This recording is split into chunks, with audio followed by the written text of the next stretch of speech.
years in a row.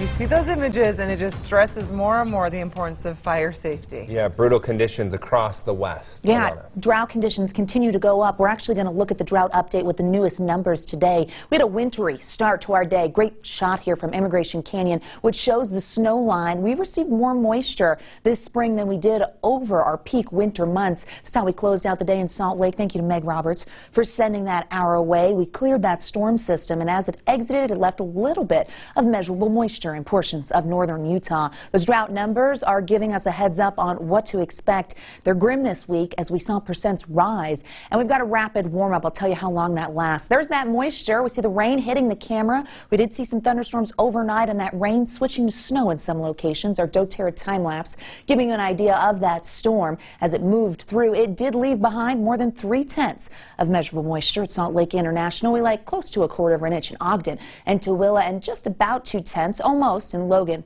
and Provo. We'll take that. Several spots along the Wasatch Front with a soggy start, but we dried out quickly. That system moving away from the region. We did get a little bit of cloud cover sneaking through this evening. That's going to clear. Mostly clear skies expected with high pressure taking control as we head towards the end of our work week. Temperatures tonight still cooler. We were below average for our highs, and as we head into the overnight, we're going to be dropping into the 40s with those mostly clear skies, so we will see another chillier start to the day for tomorrow. Below average when it comes to temperatures and below average when it comes to the drought report here. We've gone up 5% in the extreme drought category since last week. That's what you see in red. We see a wider area in south central Utah and in the West Desert. That extreme drought spreading further north. Not great news, especially as we have had a few weak systems. That'll just give you an idea that the impact's not as great, as those conditions will worsen as long as we have these dry conditions and don't see much in the way of wet weather. Okay. Just a reminder here, we know water restrictions continue to come out, and the Division of Water Resources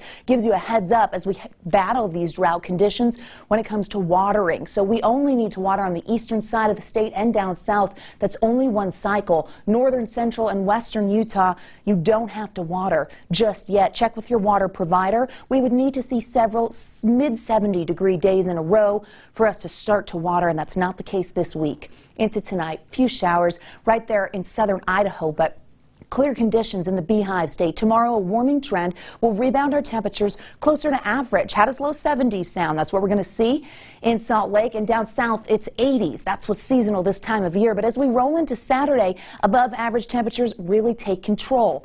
I'm going to show you why. We get this ridge of high pressure. So we've cleared this area of low pressure, which means the ridge is on the move. It brings the warmth, plenty of sunshine, and temperatures climbing way above average as we make it through the end of the weekend and the start of next week. Perhaps a small storm by Tuesday.